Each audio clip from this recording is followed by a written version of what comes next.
Well, hello, everybody. I am back, and I've got my guest with me today, Sam Morris of the Midnight Devils and Stu Corden of Blitz. So I'm sorry about the show I did earlier. I'm going to redo it, I do believe, because it was shit. Can you dig it? Can you dig it? Yeah, I couldn't believe it. My internet was so bad. So bad. I mean, I started watching it and there was nothing to watch. And I'm sorry. I'm so sorry. There's probably somebody out there that loves train wrecks and shit shows. So if that person was out there watching, wow, that was an orgasmic show then. So, oof. But anyway, I got plugged in. So now this is a hard line going into the computer. I've been dying to do that. Although I did mess up my wife, who was doing a meeting on the internet, and all I wanted to do was plug something in. I didn't unplug anything. I just turned the box, and it went red, and I'm like, that color to me means I'm in a shitload of trouble. That's what red means. Because there's times where she's quiet because she's doing all of her work, but then there's times where she's in a meeting, and I've messed her up before. So you're saying the podcast doesn't take precedence over everything else in the household? Not right now. Oh, okay. when there's a K behind my numbers, the subscribers, then yes. Oh, gotcha. She might go, oh well, who cares? But until then, yeah, no. I should have just gone and gotten a burger. But or maybe I should go start flipping them. Get out of the house, flip burgers, you asshole. I'm done with you. But no, anyway. So, hey, I did this once, but I'm going to do it here on the show for everybody. Sam, Stu, Sam. How you doing, dude? Stu, it's great to meet you. And Viking Stew, thank you for having us. It's the battle of the dueling stews. It's great. Yeah. Stereo stews. It's like I'm Sam in a stew sandwich. That's really... That's the stew sandwich. It's a stew sandwich. That should be the name of the new Midnight Devils record. Sam in a stew sandwich. Maybe it's like my own solo record. Yeah. I'm telling you, dude, I'll come and do some background vocals. And we're all bass players. Like the whole thing is just a Spinal Tap episode waiting to happen. Right? This is Big Bottom right here. Big Bottom, right? Talk about bum cakes. My girls got them. So, we are all bass playing frontmen, and that's crazy. I don't know if it's the worst of the worst or the best of the best. Yeah, it's the best of us. Yeah, I figure out the band gets a really good deal. They get the singer and the bass player. You're harder to fire. You should get paid double. Don't get paid double. You're right. I didn't even think about it like that. Yeah. If we walk out the door, they've got shit. They've got to find a singer. They've got to find a bass player. It'll take them at least 2 weeks.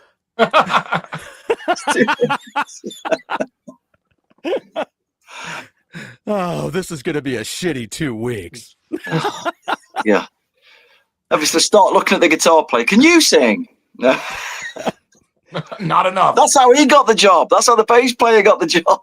Well, I think the real singer didn't show up, so the bass player got the game. Sounds all right to me. What do you think? Yeah, it sounds all right to me. Sounds better than me. Yeah, it never surprises me how many times I've heard like folks like yourselves who have said, "Yeah, I never wanted to be a frontman," or we know about some of our favorite bands over time in history, and it's amazing how many of those musicians go, "I never wanted to sing." Yeah, I was always a bass player, but I used to write.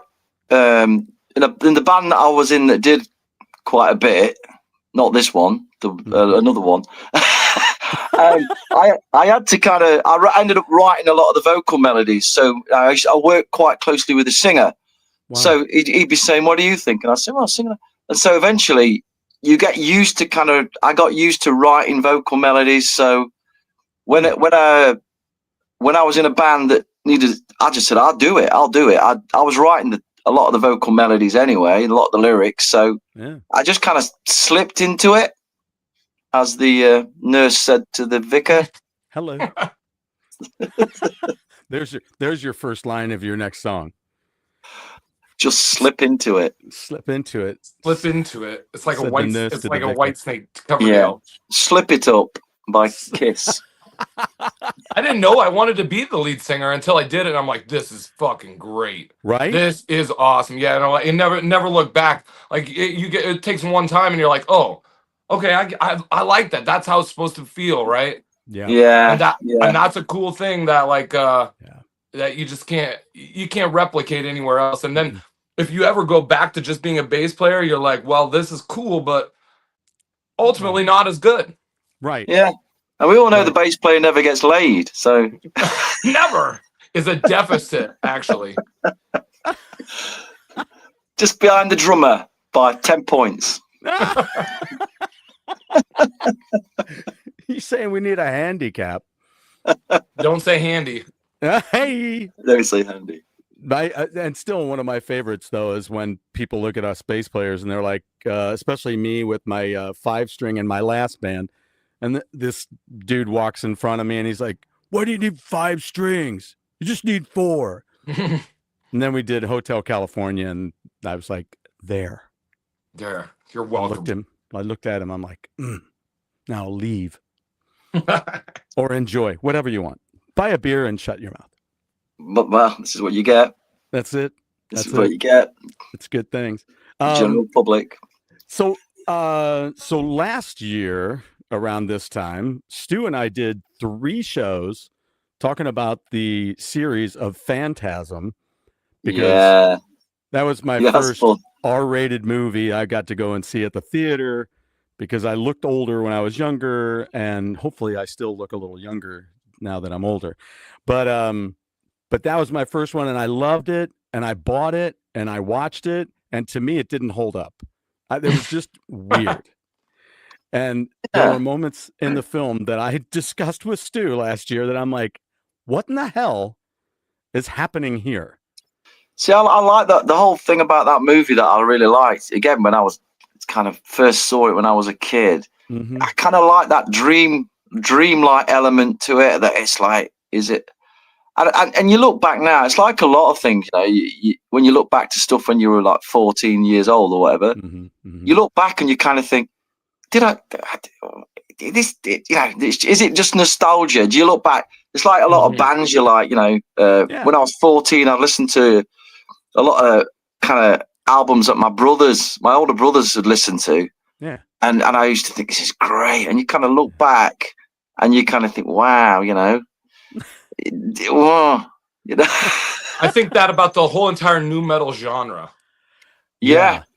And now I'm playing it again, Stu. Like I work as the DJ, if you know, playing at the strip club. That's my daily gig. But nu metal, I play it and the place goes ballistic, right? Limp Bizkit, Creed, all these bands and I look at it, and the place goes ballistic. Guys are screaming, girls are screaming, and I go, when this was out, I didn't think it was that cool, right? I was against it all, and now it's like this resurgence where I'm like, do people like it, or are they just remembering the times from, like, you know, and those were good times, and no doubt about it. Right. Yeah. I mean, nostalgia is a weird thing.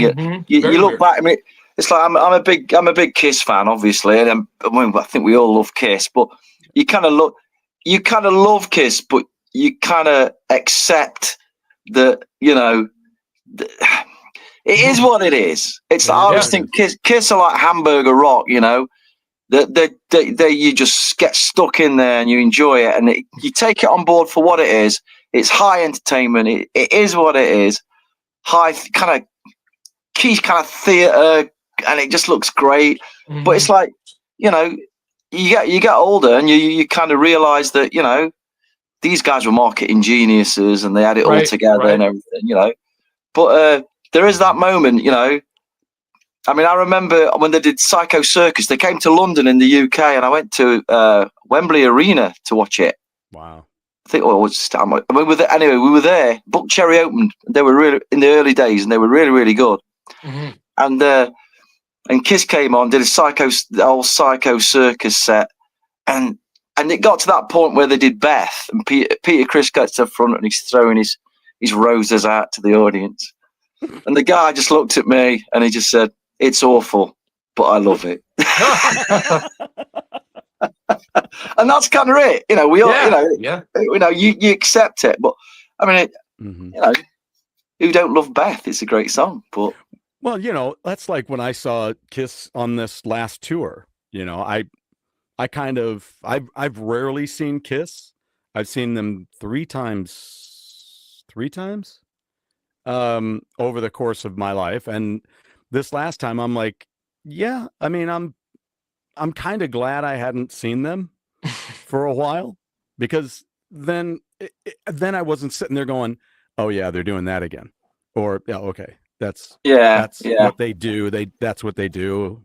You know, it's kind of like seeing Styx a lot. We saw Styx a lot, and I'm like, I'm. This is the thing. I think everybody here can agree. When you're in a band, you know, you write your set, you get your set really solid and good, and you get it so it works, and you take it on the road. But if you know, you change things up as you're going along, but you know, I think you accept that any band, you've got to have some kind of structure when you get out there, enough structure so it works as a show, you know. Right. I mean, this is. I'm just saying this personally. I don't know if you guys are the same, but yeah, I am. Because you learn the clicks, what works and what that really, you know, and you just kind of honing your craft, I suppose. You know, you're kind of trying to learn what works with an audience. You know what your music does, how it works live, and you know, I suppose if you went to any band like for a lot of shows, you know, you're gonna see through the magic a little bit, and you're gonna see it as a show a little bit. You know, that's just what I think. It's kind of what showbiz is. You absolutely. It's like crafting, and this is all, and it's all stolen from Kiss, and that's the beauty of it all. Yeah, really. All stolen from Kiss is that we're crafting set list that started at one place, and I even tell the girls at the strip club this. Like, I go, we start the show at a spot, and we end the show at a spot. And how we're gonna get there is like this journey, this up and down hills. And if you're a band, okay, and your set list depends on how long your set is, right? 90 minutes, our set's gonna be different than our 35-minute opening set, right? Our 35-minute opening set, I'm out there to like go as hard as I possibly can and knock everybody's dick in the dirt for 35 minutes. Yep. Now, a 90-minute set, we got to do some slow songs and some mid-tempo, and some builds, and Yep. It's just the way it goes. It's you learn that, again, what you're saying when you're doing an opening set, you kind of get, you might change your songs around so you get the big hitters up front more, and you don't, you know, you haven't got that luxury of having your middle section where you can bring it down and get your cigarette lighters out. Yeah. Unless you do a medley. No, please. No, never medley. The hard part is, Stu, how many albums are you guys on now? Currently, the new one coming out is number what? This is number 4 studio album. So we've got a live album as well. So altogether, there's 5. But we just did number 3. Yeah. So the hard part is, how do you pick and choose the songs that go on the set list? That's the Kiss problem too.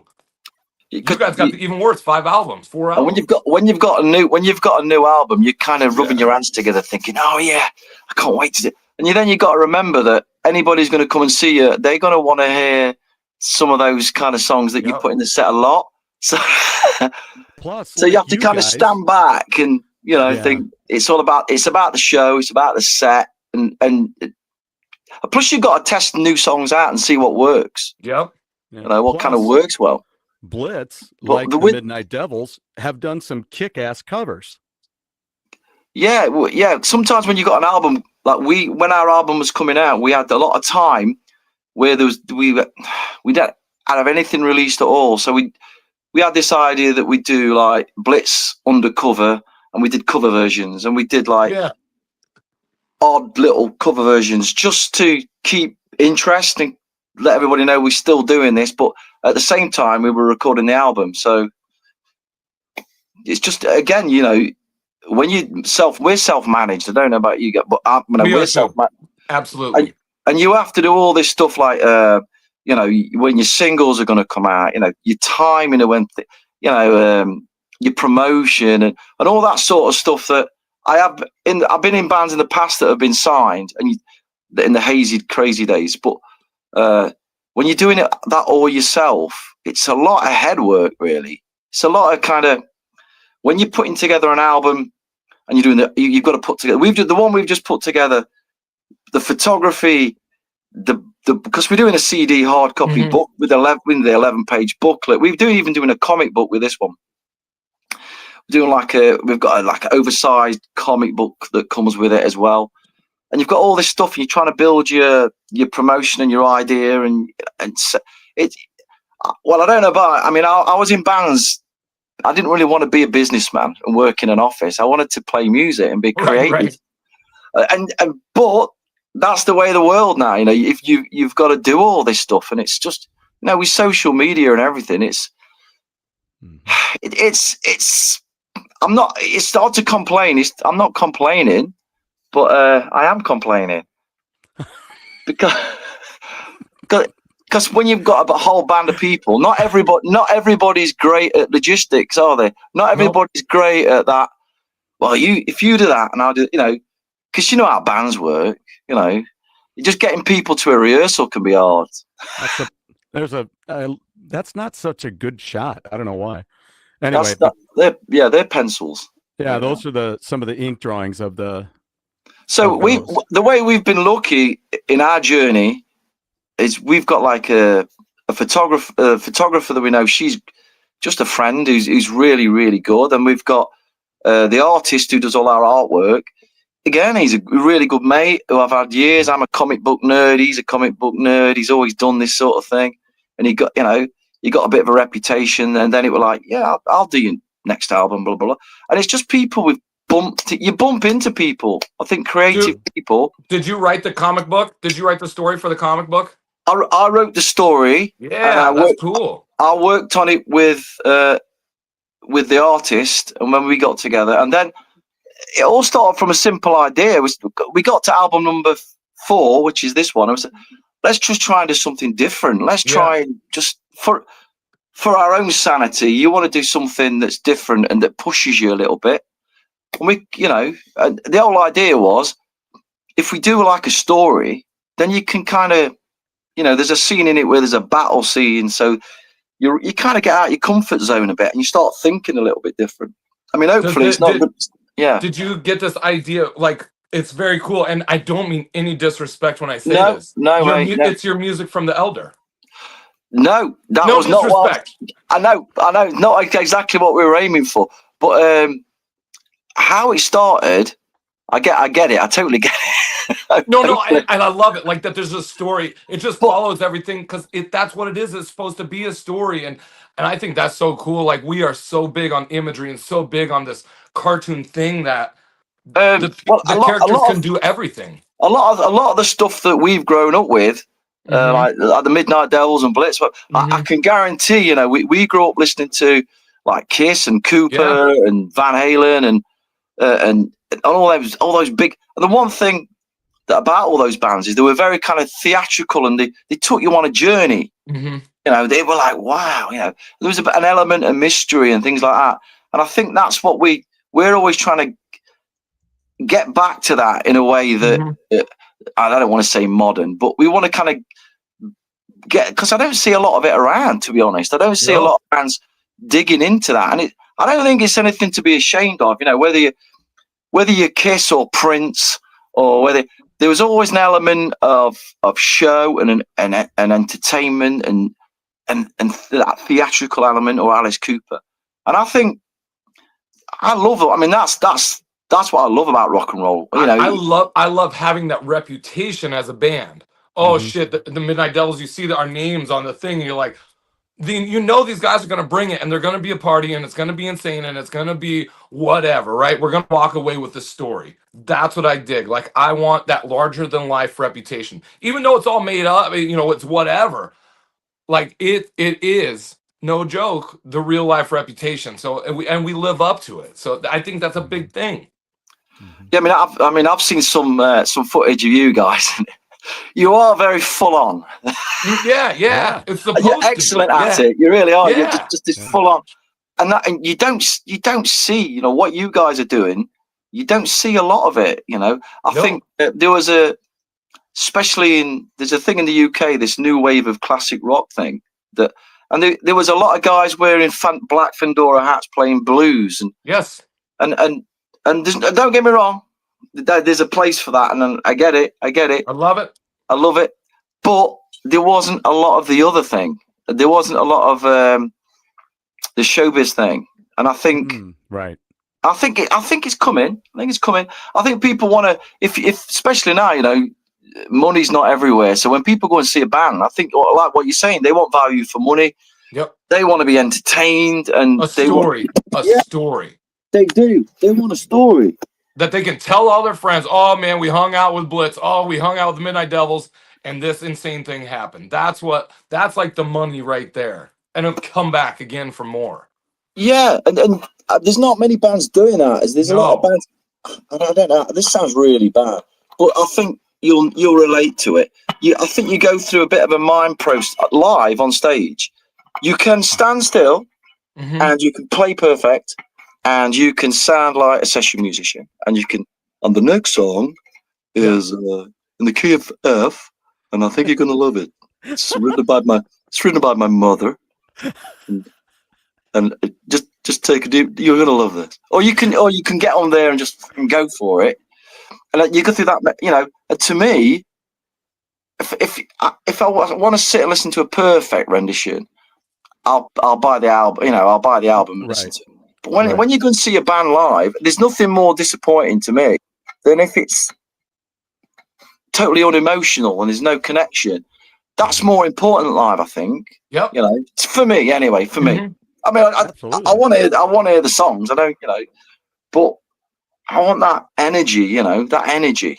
You know, there's not a lot of bands doing it now. There's a lot of bands kind of, I don't know. There's a lot of bands faking it, and that's the difference. So a lot of what I see, and I think about these things a lot, like, okay, and Blitz has been around for a long time. The Midnight Devils, we're looking at celebrating 10 years as a band, right? So I'm thinking to myself, we were around, you and I both were around before kind of this cosplay 80s thing or whatever is happened. And now it's happening, and kids are getting excited again.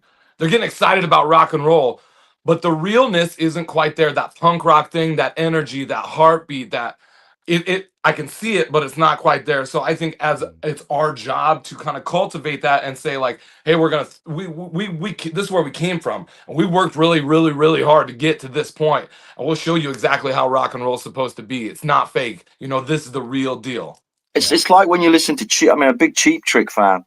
Yeah. When you listen to Cheap Trick studio albums, they're they're kind of polished, apart from Budokan, obviously, but they're kind of very polished. But when you Cheap Trick live, they've got that energy. They're almost like a punk rock. If you listen to Budokan, listen to Cheap Trick live at the Budokan, and wow, they sound like a real mesh of things. They don't, you know. You listen to the studio version of "I Want You to Want Me," and then listen to the Budokan version, and it sounds like a different. I remember because I heard Budokan first as a kid. And then I went back, and I can't remember which album "I Want You to Want Me's" on. But when I heard it, the studio version, it was like, what is this? It's like, is that on In Color? It may be on. Yeah, the studio version is totally different. It's like, yeah. It's like somebody said, write a single, and they went away and wrote, because they were great at hooks and that. But the live version, it's like so full on and big and. Yeah. Yep. It is In Color. Yeah. Great album. 1977. I went to see my first time seeing Cheap Trick after being a fan since I was a kid. Wasn't that long ago. It was about 5 years ago in the UK. They supported Def Leppard. Yeah. Cool. And so it was a great night. It's a really great night. I just saw him supporting Rod Stewart. I was just talking about it on my crappy show earlier. That must have been an interesting night of music. That. Well, but I don't know. There was a woman as I was leaving. There was a woman who was asking one of the workers there. I was mentioning this earlier that she's like, well, so how did they decide to put Cheap Trick with Rod Stewart? And I'm like, I didn't say anything, but I'm like, there's nothing wrong with that. It's rock and roll, and Well, a lot of that used to happen in the 70s. They used, like, you see a lot of posters in magazines where Kiss were kind of playing on the same bill as like Bob Seger and Man for Man, the Sly and Earth the Band. Family Stone, and but that's Blue Oyster what a Cult. great, yeah. It's the same as classic Van Halen with David Lee Roth, and there's a whole argument about Hagar and Roth, and it's totally two separate bands to me. Apples and oranges. And Roth's an entertainer. Roth I think he's a real rock and roll poet. He's okay. You either love him or you hate him, but that's called being a singer. We just saw him. You're 100% right. We just saw him. Like, he did the big comeback special. It's all it was. The big he mirrored Elvis on the '68 comeback special, but he did it at the show M3 we did in May, right, in Baltimore, in Columbia, Maryland. David Lee Roth coming back, first time in 5 years, first time seen in 5 years. He walks out on stage with the big smile, and I'm like, this is the coolest dude that there has ever been. He could do no wrong, right?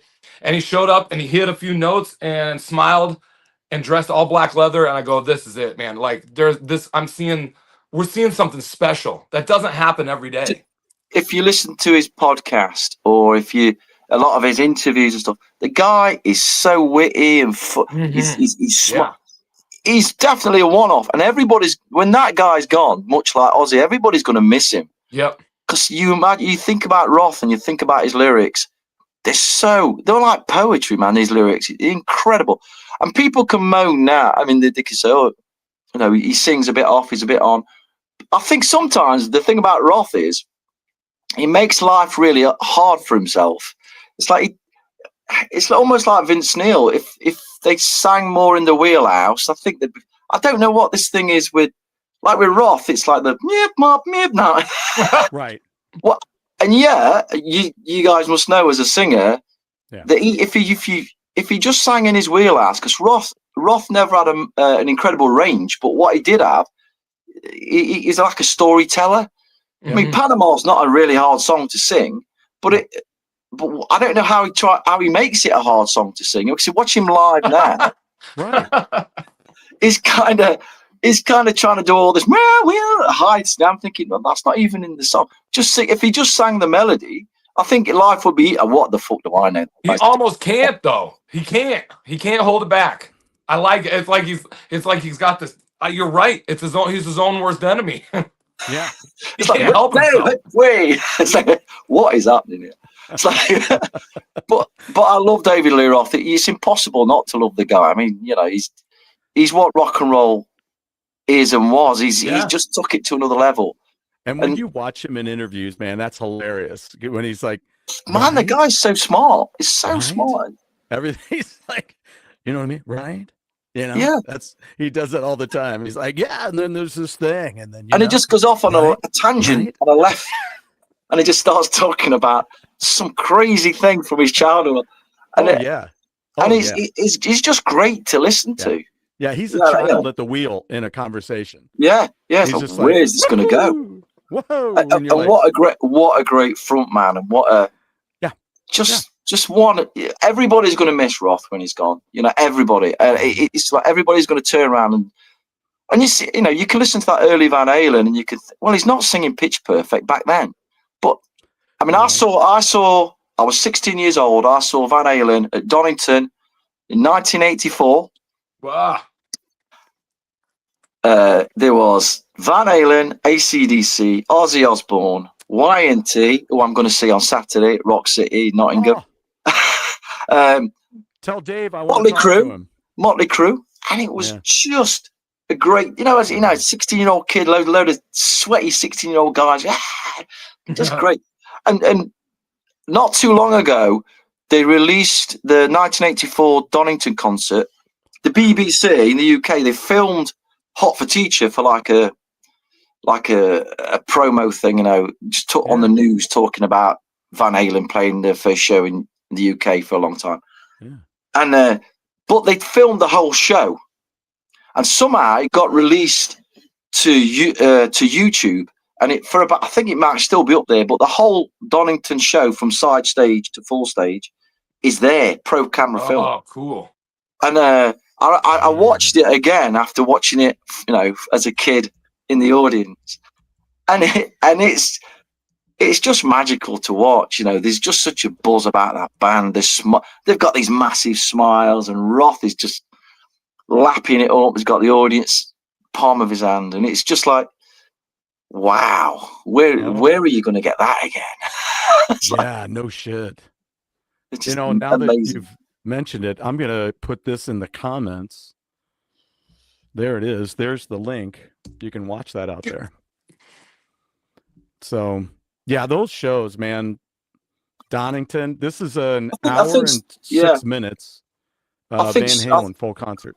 I think sometimes we're like people having iPhones and mobiles at gigs. Sometimes it's like it takes the magic a bit, because you can have a really great night and there's somebody there film, and I don't know, sometimes I know Prince had a big thing about not having mobiles, camera phones at gigs, and it's just, it makes everything so accessible now, where you can just watch a band and blah blah. I don't know, that magic is never going to be repeated, is it? That takes away the magic. mystery of the whole thing, for sure. Yeah.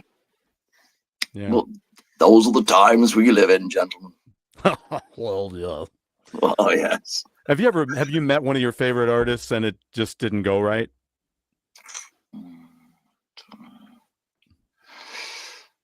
Let me think. I will always talk about this too. I know I've talked about this where Ron Keel kicked us out of his backstage room. I still talk about this to the day.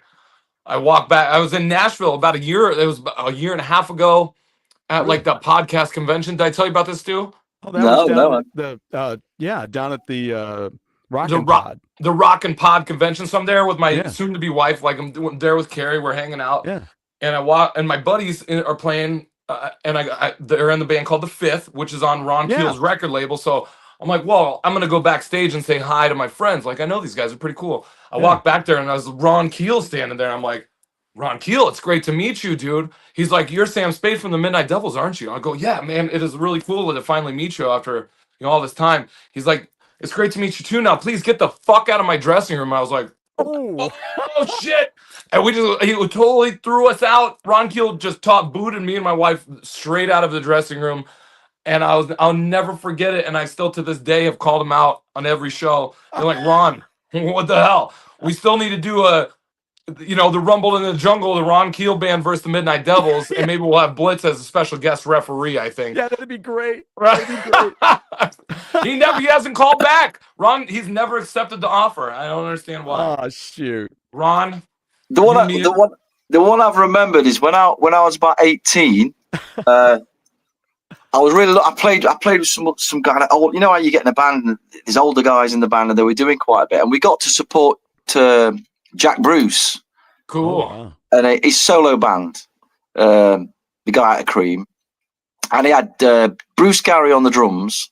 Wow. Just to make the My Sharona guy. Yeah. And we did 5 dates in the UK with them supporting, and we were like kids. And wow. He's Jack Bruce is this big. He's got this. I don't know. He's got a Scottish accent. It's really hard to understand anyway. And he was just such a miserable scrote. It's like, do you know when you're thinking, oh, he's a rock legend. I may get him to sign something. Last night, and I was a kid, and all the rest of the band were like going up, and I just couldn't do it. Like, hey, what you doing, lad? Yeah. He frightened the fuck out of me. You know what I mean? And he used Bruce Gary out the Knack used to kind of wind him up, because Bruce Gary was lovely. He's like this great guy, and he had big larger than life personality, and he'd just be bouncing around all the time. Amazing drummer. Amazing. Yeah. And Jack Bruce was like, "Oh, that fucking heel." He's like, "Why doesn't he just fucking calm down? What's wrong with him?" It was just. You're like, you hired him, didn't you? Yeah. Yeah, that's what I thought. But so like the guy that bitches about his wife. I'm like, you're the one that married her. So Jack Bruce was a miserable Scotsman, but you know, I got to play with him. But he, just a frightening guy. Just like, yeah, oh my god, what's he gonna do? It's like Highlander. No, not Highlander. Yeah. What's the thing? Mel Gibson movie, the Scottish guy. Yeah. Braveheart. Braveheart. Yeah, it was like that. You're like, that's enough. I don't want any more. I'm leaving. Yeah. Just leave me alone, man. Don't touch me. Oh shit. Probably, yeah. Great player though. Great player. Well, now you guys are Blitz, are on the verge. You've even got your shirt on, I see, for the new album, for the comic book, and you guys are on the verge of this Rock City Symphony, and you've just released a new video, right? Yeah. And that one is for the video we've got at the moment is for a song called "The Score," and it's like motion animated, like in a manga style. It's all the artwork from the comic book, kind of motion animated. So that we thought would come out with, you know, a splash. So we did that, and it's all about the score. Is the part in the story where the guys in the band kind of see the darker side of the music business, you know, the characters that you meet, and again, that's kind of what it's roughly what it's about. So, we've just put that out. We've had a great response. So cool. Off we go. Yeah, it's a great song. That's one of the handful of tunes on the record I think could be right there at the end of a movie. Like, you know, just go into that and then it ends. They go into the score and you finish, because God knows, credits these days, I don't even know how we get through them anymore. I don't. They have so many names and so much stuff on them. I'm like, God bless them. Everybody waits for that end bit at the end, and then they got to put the where end Superman picks his nose, or Batman's having a dump or something, or they look at a freaking wall. Yeah, that should have been moved a little more. You're like, seriously, this is all we're getting now? But anyway, the score, So Hard It Hurts, is what you guys are getting ready to continue to support where? We head to Australia on November 17th, where it'll be our third tour of Australia in 3 years. And I think the whole idea, that we're kind of putting into place is that we're going to take it, like we're going to buy a camera and shoot the entire tour and release it as the next music video. I think that'll be the final music video for this third album. But I think it's like, what a cool idea, and what a way to kind of that time and piece of history or whatever it is. We're just gonna try and capture it on film, and that'll be the next video. And I think that's gonna be really cool. But yeah, Australia, 10 shows. Yeah, man, that's gonna be awesome. Yeah. That's going to be awesome, dude. And we're playing like the Sydney Harbor. We're going to take a cruise around the Sydney Harbor. And I think we're playing on one of the cruise ships around the harbor for one of the shows. It's going to be wow. And the Australians are absolutely insane. They're nuts. It's another level of party with those guys. Yeah, wow. Just awesome. We fit in perfectly. Yeah. No doubt. Yeah. They like probably, mate, these guys are tame. They're all, yeah. You got something more, you know? It's like, jeez. Lots of kangaroo and it's burgers. like we'd meet the Australians. We'd meet Australians at other places, like at these big festivals, and be like, "Oh, you guys are going to Australia? Watch out! Like these guys are going to take it to the limit." And I said, "Bring it on!" You know, as Americans, nobody's backing down from the fight, and it goes so well, and we match so well. Like I think the next level, and that's like something in Europe and in the UK especially. This style of music, this rock and roll thing is so cool, and it's so awesome, and it's different than it is here in the USA. In the USA, it's great, But man, I don't feel like it's necessarily caught up to where it's at other places all around the world. Yeah. I think rock and roll's making a really big resurgence now. Yeah. I think people are getting ready for that live thing. They're getting ready for bands, like the Midnight Devils, bands who you pay your money, you go and see, and they deliver. And, put on a great show. Mhm. I'm certainly ready for it.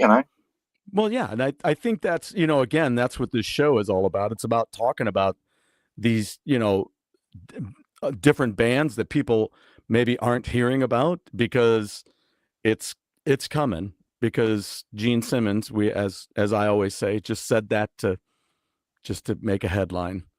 And rock and roll's gone nowhere. It's always here. It's always happening. And it's just ready for it. It basically is always happening until the majority comes round. Now, this is where things are changing, where, the big record companies they're not supporting it as much. And Stu, I'm super glad that you brought that up. And I want because I got to go pick up the kid here in just a minute from school. Yep. But Stu, I wanted to tell you that he was telling me you guys are self-managed, self-produced, and all that. We are too. And I think that it's probably the hardest thing you can possibly do. Like you're like, lack of a better term, your balls are in a vice 24/7. But I think that the Midnight Devils, Blitz, bands like this are creating a different path, and we're kind of trailblazers in a way of doing stuff our own way, without a record label, without a management, without anything like that. I think is next level. And somebody said it to me the best way, is that we are creating a music scene. I don't like using the word scene or music scene, but I feel like that we are creating that path, and we're kind of making something that is uniquely our own and nobody else's. So I love you guys, and I love that you do that. I would love to kind of connect more and talk about this more, because I think we're like right on the same path and the same idea. We're putting out a live album really soon, so like we're just a few years behind you guys in kind of all aspects of everything. Yeah. What happened to us with that first album we did on a European label called City of Lights, and we learned a lot from that process. Mm-hmm. We learned a lot behind the scenes stuff about the licensing, about putting together the CD and the best ways to do it, and distribution. We learned a lot. Then we come to the second album, Fight to Survive, and we kind of thought, shall we do this ourselves? And we thought, so we did it ourselves. Our drummer does all the design work for the booklet in the CD and the design work. We did all that, everything. We kind of learned from these European guys. I'll get back to that in a minute. But and then the album after that, our last album was called Kicking Up a Storm, and that was fully us, 100% us. And cool. Wow, does it take? It's hard work. But that's rock and roll. It's hard work, and we put that out. We had a really great response, and we had somebody help us out with the distribution in the States for that and things like that. This one, it's just the way it's falling at the minute. We're kind of got our own label, our own kind of little thing going. It's called KSM Entertainment. It's just something. It's just us three, really. That's all it is. It's just we've got a base. We're doing the same thing. Dude, it's it's the same idea. Like I go, well, why would I invite other people in on this one? We can do it all ourselves. We can book our own shows. We can book our own tours. We can do our own publicity. We can do our own label. Like all we need is just a little help, and we're gonna bring. It's so punk rock, We're gonna bring in people to help us, and that's how it's gonna be. Viking Stew, like you doing this podcast. That's rock and roll. That's punk rock. That's exactly what we need, just like a million times more. And I'm so grateful that you've had us on here. But you're so right, and that's such a cool thing. And I got the most respect for you guys ever. It's hard work. Like I was saying, it's hard work. You're doing it all yourself, but you've got to just fucking buckle down, keep your head down, keep going forward. And it's like if you listen to, you've got to listen to your heart, and you listen to your head sometimes, but mostly your heart. And you've got to do it because you love it mostly. I think you've got to. It's got to be real. It's got to come from in there, and you've got to. It's got to be a part of your DNA. You know. Yeah. You love it more than anything else. I can't help this shit. You know. It's the industry of music. Yeah, you know, you kind of keep going forward, and you know you're gonna meet the sharks, and you're gonna meet the fakes, and you're gonna meet, but you've just got to keep your path clear, keep going forward, and no, we've got a couple. Our mantra basically is two things: is try not to be a dick. Love it. Hey, save the ego for the stage. You know, when you get on the stage, I mean, obviously we singers and showmen. This is what we do. Yeah. But you know, when you sound checking, when you blah blah, you know, we're always cool about all that. You know, you work together with other bands well, and you get to work again. And we've never prescribed to that thing where you've got to be an arsehole in rock and roll. You know, you get on stage, you can be who the fuck you want to be. That's what rock and roll is. It's like that fantasy thing. But you know, when you're off stage, and you know, you'll know if you're doing this all yourself and you've got your own label and you're doing all this promotion, there's a lot, you've got to keep that head together when you're not. So we've kind of got a reputation that we're easy to work. You know, we're pretty easy to work with. We're three-piece. We get up, you know, much like yourselves, we get up, we give it the hell, and then break down next time. That's it. Yeah. I gotta roll, dudes. I'm sorry, I gotta go pick up the kid. What's your pick for a Halloween movie you gotta watch every year? The one that I watch every year? Yes.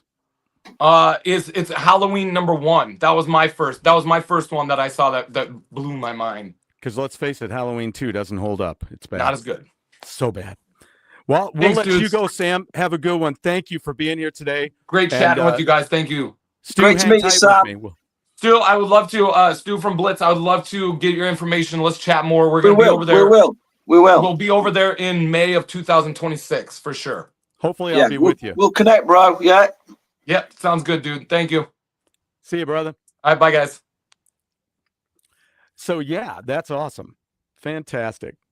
Let's see if I can. There we go.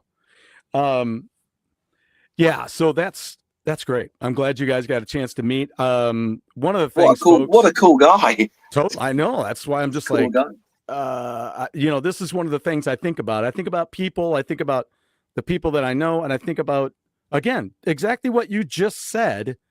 I think the same of him, where you're just like, you know, off stage, these guys are great. You know, they're cool. Jimmy, his drummer, is just such a cool, fun guy. And, you know, Sniper's great too. And they're just great guys to hang out with after they're off the stage. I've done gigs where they've played and they were just hanging out and we just talked and everything was great. So when I got that vibe from you, I'm like, you know, these guys tour over in the UK. And I'm like, we ought to be talking, getting you two together to talk. Don't know if it would ever work that you guys. Yeah, it would be great if we could, you know, we could sort some dates out, you know, and we could work together. That'd be great. I mean, I thought a co-headliner tour would be great. One opens one night, one opens the other. We could have some real fun with that. Yeah, it's cool. Sam's a cool guy, and you can tell that you know, he loves rock. He's got that real rock and roll vibe about him. So he does. You know, we just got. I think in this business we got to support each other. We've got to, like we were talking about the scene. We've all got to pull together and support each other and promote each other. And we hopefully we're looking into getting over to Germany next year. And something we were looking into it, but we want to. It's. I think Sam would agree. You know, you want to get out there. You want to play cool places and cool audiences, and you want to, you know, you want to connect. Yeah, that's what it's all about. In the end of the day, you know. And what a great idea! You know, those guys are going to Australia. They're gonna do a great, you know, filming all the getting off the plane and everything. And I think that'll be a great video.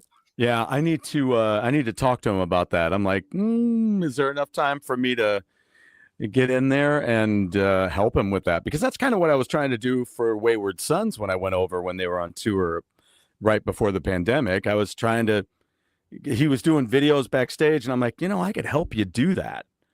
But then I got over there and Steel Panther had a lot of different rules about backstage and it didn't work out the way we thought. I'm like, it would help me out here with the show. It would help you out. You wouldn't have to worry about carrying the camera, everywhere and all that. So I said I could get a little bit more, I could help you do a little more. But yeah, it didn't end up working that way. I was at every show that I went to. I got into 4 shows, but it just, so anyway, but I should talk to him about that. I'd love to do that. I love filming things like that and catching stuff like that. So yeah, it's great. I mean, our next single, the one that's out at the moment is The Score. And then the next one on the 24th of October is a song called The Anti-Hero, which, it's just called Anti-Hero. Great song. It's great a song. Different vibe, totally different. It's totally different. I think people are going to be a little bit shocked when they hear that one, because it's again, it's a bit more of an atmospheric vibe to it. And then the single after that will be when the album comes out. No, hold on, I'll get this. I don't know if I'm going to get this right. This might be the other way around. It might be Rock City Symphony when the album comes out, and then it'll be Valhalla, which you put your fine tone, your fine vocal tones to, and then my vocal stamp on it. Your vocal narration and tones too. So that'll be out. So all the videos for all of those now, they're in the can. They're ready to go. Not in the can. I bought the can. They're ready to go. and then we were just thinking about. We were almost thinking about something for another song, another single later on. But there's so much going on at the minute. We've got there's so many. I mean, yeah. I mean, it's finding out again. By which point we'll have been on the road a bit, and like we were saying to Sam, you go on, you test drive a lot of songs on the road, and you think, man, that went down well, or man, you start to carve that live set together. You start to chip away at it until you get it exactly how you want it. Yeah. I mean, we're in Nottingham, one of our old haunts on this Friday, a place called the Salutation. Test driving Rock City Symphony, the song, and we will be doing The Score. We'll be doing both of those this Friday. Wow. And then they'll be in the set, and then we'll start thinking about another 2 to drop in. So again, like we were saying when Sam was here, it's now we're 4 albums in, so it's finding, because there's people who want to hear certain songs. There's one song we can't not do. We do a song called I Believe. It's got a big audience, a big audience sing along thing in it, and we can't really drop that. We've done it before and we got shit for it. So we always play I Believe. It's part of what we do. Yeah, and people know the drill when we get to that song. It's like, the drill, guys, and it's like we go in it. But it's a case of crafting that set, and now it's we're rehearsing tomorrow, and then we've got a set. We've got a gig on. We've got the gig on Friday, so we'll be. And plus, at the gig, we'll have the new shirts. We'll have the new merch.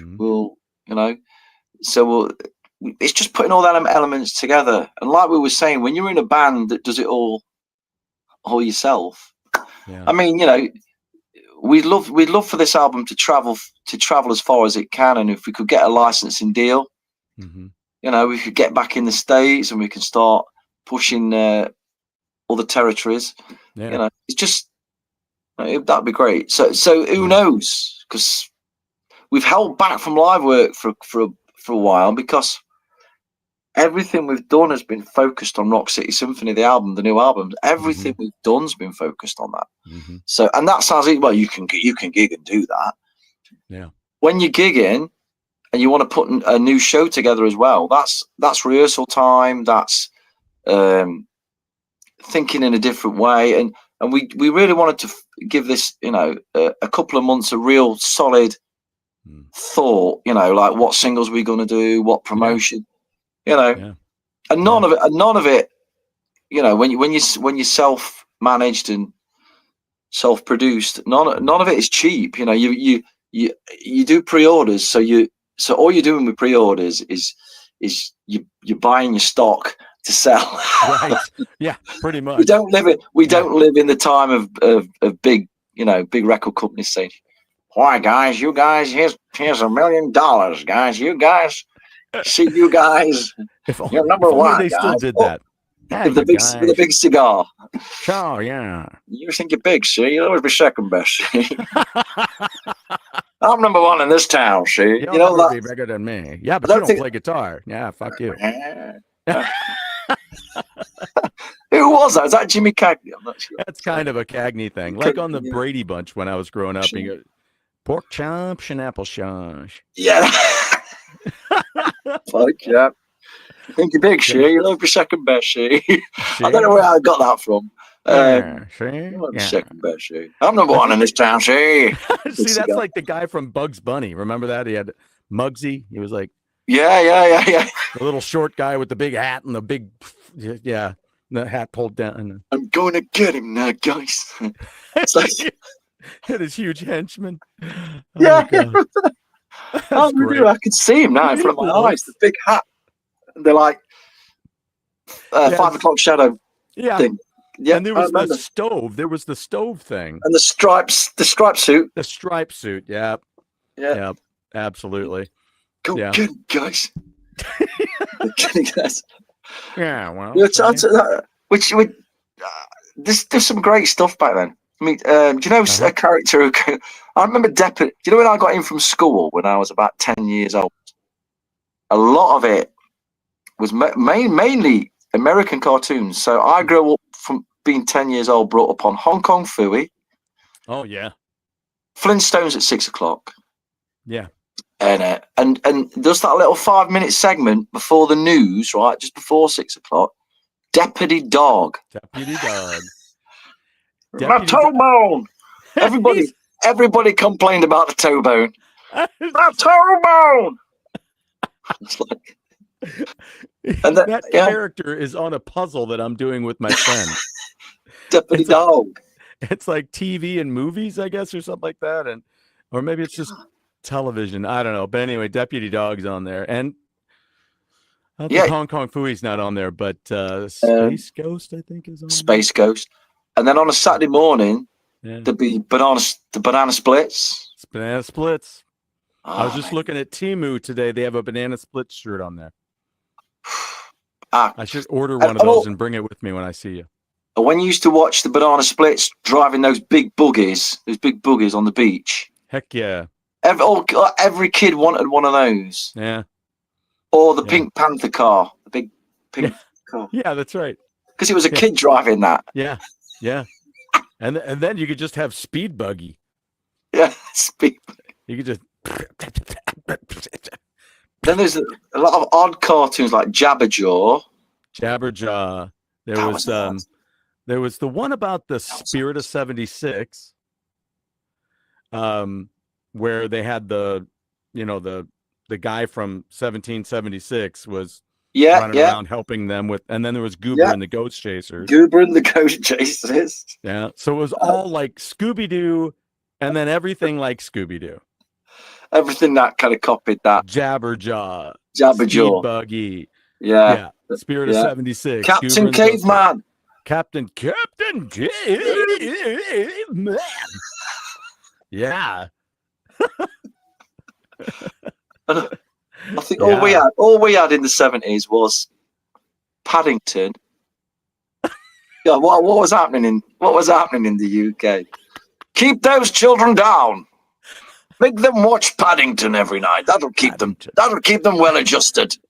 Paddington followed by what else would you used to watch? Was Babar in England or was that French? Babar the elephant. That was French. That was French. That was weird even by English standards. Like, that Which really being was. French is fine then in saying that.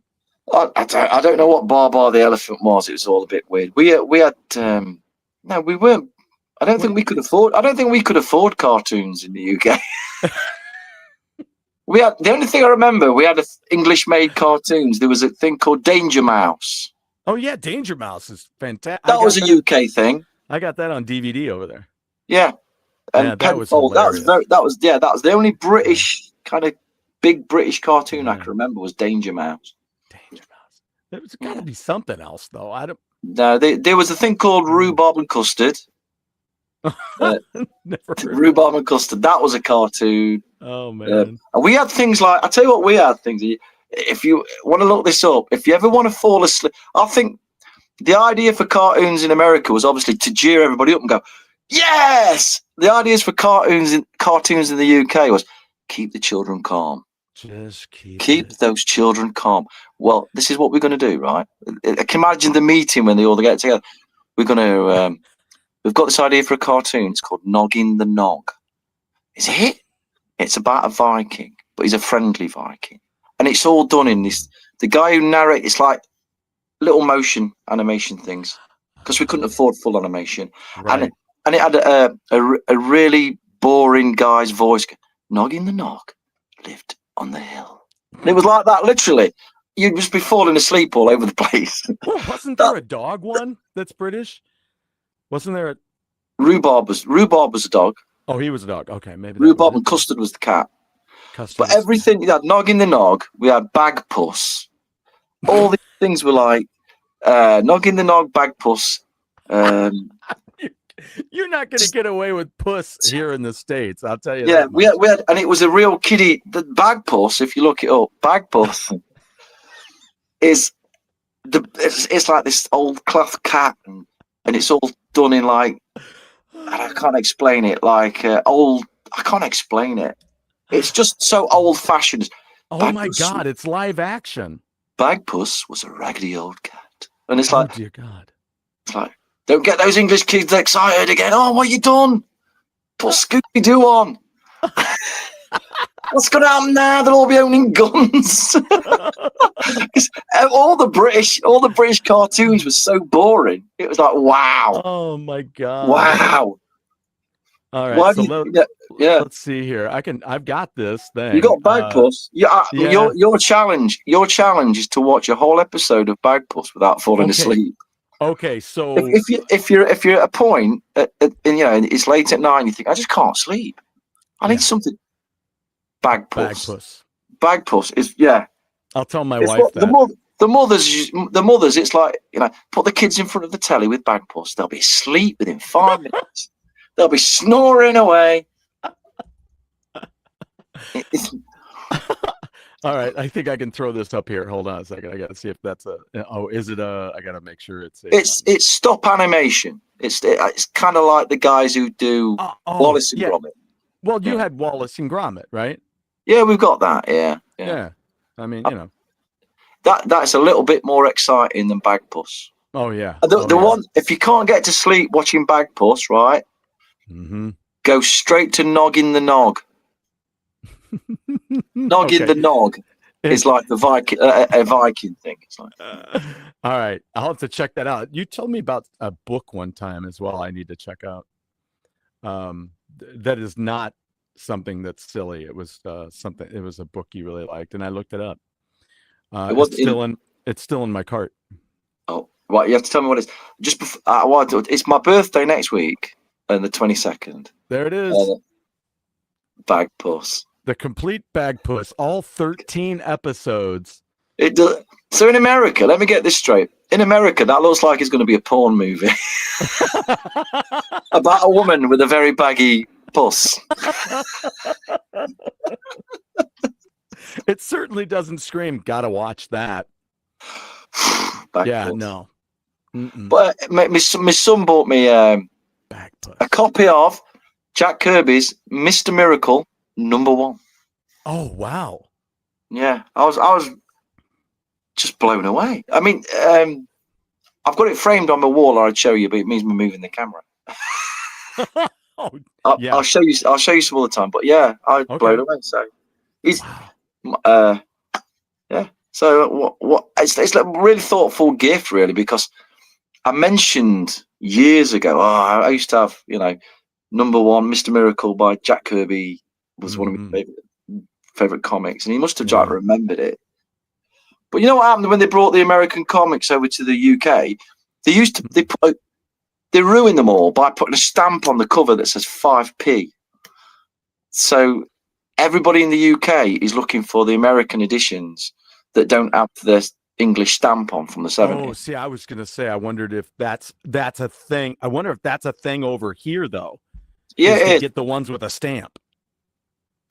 I know that ones with the English stamp on are worse, Mhm. are not worth as much as the American versions without. Because I went on and on. I shouldn't have done it, but and lo and behold, the American ones are like £200, and the Wow. English stamp ones are about, a little bit cheaper. Let's put it that way.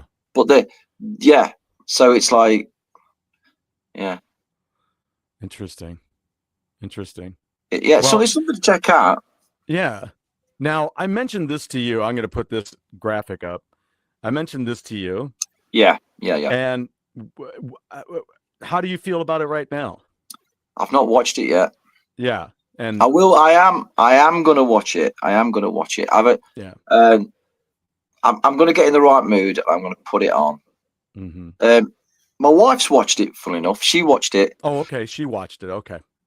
All right. And I said to her, and she said it's surprisingly uplifting. She said it's it is sad, but there's true moments of, it shows the love between Sharon and Ozzy. It shows that connection. Yeah, so it really does. So I will. I am going to watch it. I just need to get The other thing that was really charming, I thought the one thing that really threw me was Sharon's had a lot of work, and she is bone skinny. Yeah. I mean, that's I think my other concern. I think you've got. I think when you're going through that stressful period of losing somebody, I suppose it takes it out on you as a person, and suppose perhaps she's not eating as much as she should, and perhaps she's not looking after herself as she should. Right. But hopefully she's going to get back on her feet and everything. I think so. Well, and she seemed it seemed like the support that Tony Iommi was giving was very, very cool. She said he would call, like, I don't know if she said every day, but he would call often and just check in on him and see how he was doing and how they were doing. And so that was really cool. But like I say, there's the one scene, and I think I sent you, I don't know if I sent you a photo of it, but there's the one scene where they get all the folks together when they're getting ready for the final show after the induction, and they're getting ready for that final show, and they do this whole photograph with everybody, a group photo. And on the left-hand side is Zakk Wylde, and there's another gentleman sitting next to him that I'm not. Yeah, you sent it me. Yeah, yeah, and he doesn't look happy. I mean, everybody's laughing about something, and Zakk is just looking forward, not even smiling. And it was just wild. Yeah. It's when you've worked with somebody, no matter what, you work with somebody for all those years. No, it must be tough. It must be tough. I mean, a guitar player, a really good, excellent guitar player. I shared that. Perhaps when I got to play the Budokan and do all that, and got signed and did all that, and in another band another time. That guy passed away. The guitar player passed away last year. Wow. And that was just, even though we spoke. He lived in Spain. I'd not caught up with him for a long time because he lived in Spain, and still a musician right to the end. He went around Spain. He did this kind of thing, doing covers, and that's how he made his living. Just a great guy. And I've shared some really, guy called Dave Steels, absolutely amazing guitar player and a great guy.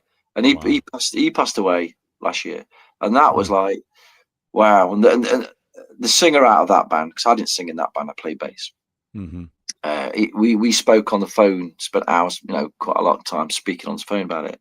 And it's just getting to grips with all that, It's like, wow, But what you got to do is, I suppose, is reflect on the good times and what you achieve, and just think, man, that this is the game. This is the game you're in, Yeah. Nobody gets out alive. Yeah. Well, that went down, didn't it? But we're all going to die. No. What are you doing? So, summarize. Life, death. Summarize. Just to summarize: birth, death, and the bit in between. I think the bit in between is the most important thing. And like Sam was saying earlier, we do this thing because we love it, and we do this thing because we want to feel. I think anyway. We want to. The idea of rock and roll is to get that story, that life story, and just enrich it with cool people, cool things. Yeah. And that's the big reward now, There's none of it. There's none of us. I don't think ever wake up in the morning and think, "Wow, I'm never going to work again," because that's not the way rock and roll is now. No, it's a different time. So you've got to be thankful. There's thankful that you've been given this thing in your life, music, and you get to meet cool people. You get to do cool things. And that's the reward. That's the reward. Yeah. And it's the same whether you're a musician or not. Whether you do whatever you do in life, just enjoy it and do it. Unless you're a serial killer, of course, which is terrible. Yeah, let's not think about that as a job. I just do what makes me happy. Unless you're, but this is a bad thing. Unless you're Dexter and you're on an asshole mission, then that's like. But even then, no, don't. No, whether no matter what you do, it's like just enjoy it. Yeah. Like we were saying earlier, you just enjoy it. Don't be a dick, and just. It's okay to be a dick. Don't be an asshole. I'm a dick. I'm just telling you. So you can be an asshole, but not a dick. There's a difference. Don't be an asshole. You can be a dick. Because there's times where people need to know stuff. Yeah, I get that. And you can't just. Yeah. I'm not an eggshell guy.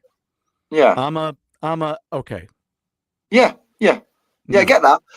I get it. And that's why I look at people and go, I'm sorry, I'm kind of a dick. I don't think being upfront. It's like I think a lot of things about results, aren't they? Again, it's about results. If you get a result, I don't really care what political party or what if you get the right result, that's what life is about. You get just get the result. Well, I think we're at a really weird point in human history where the whole of humankind is kind of going, yeah, it's all right, just sort it out then. And everybody goes, what do you mean? You just sort it out. Tell me what you're going to do. Right. I can't possibly tell you that. It's like, so what you're saying is you, just like me, you haven't got a clue. Yeah. So I just think if somebody gets the job done, get the job done. I don't care. As they say in the tube, as they say in the tube, see it, say it, sorted. Yeah, there you go. Just sort it. Just do it. I remember that. It's like Kev, our guitar player. Tube over there. That's what I read. I loved it. I'm like, I need that on a T-shirt. See it, say it, sorted. It's like you have different dynamics in your band. I mean, Kev's a very hard-hitting guy. Guitarist is like you were saying. It's like he's a very hard-hitting guy. It's like we're doing that. Yo, you chink, and it's done. And I'm a singer, so I kind of pontificate a bit. Plus I'm a bit wordy, and Kev's always saying, "God, just put it in a stop writing a novel." And so okay. If I'm gonna, I say something, I think 4 paragraphs is always better than a sentence. So, and then Matt just sits at the back and he's just cool. He's like, okay, we've done it. Yeah, okay, it's fine. Yeah. Oh no, I can't do that. Oh yeah, I can do that. He's just the most out of all of us. He's probably the most grounded person. Interesting. Whereas The drummer, the most grounded. I'd say he is. That's not normal. In an odd way, he is. In a very bizarre way, he's not. It's like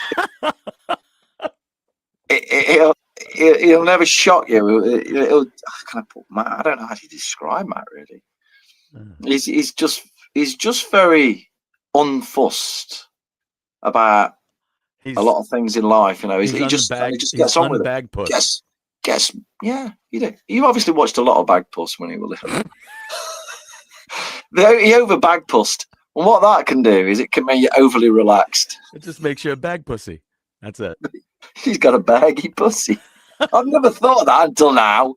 You've ruined my childhood memories of bag puss. Baggy puss. Baggy. Yep. See, it's about a 50-year-old call girl. See, I'm not saying anything. I'm not saying anything.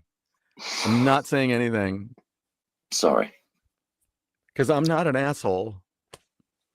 You're a dick. I'm a dick. Yeah. We could do that. We could do Viking Stew's like a dictionary. You could do asshole, dick. Dictionary. Yeah, Dictionary. Shit, shinola. It's all in there. Just Viking Stew's dictionary of poignant words. Whereas my dictionary would be like, wow, like a set of encyclopedias. My oldest brother, I just told him recently, I said, I really wish the word, which is a one-word phrase, I wish that one-word phrase would have been around when I was a kid. Really?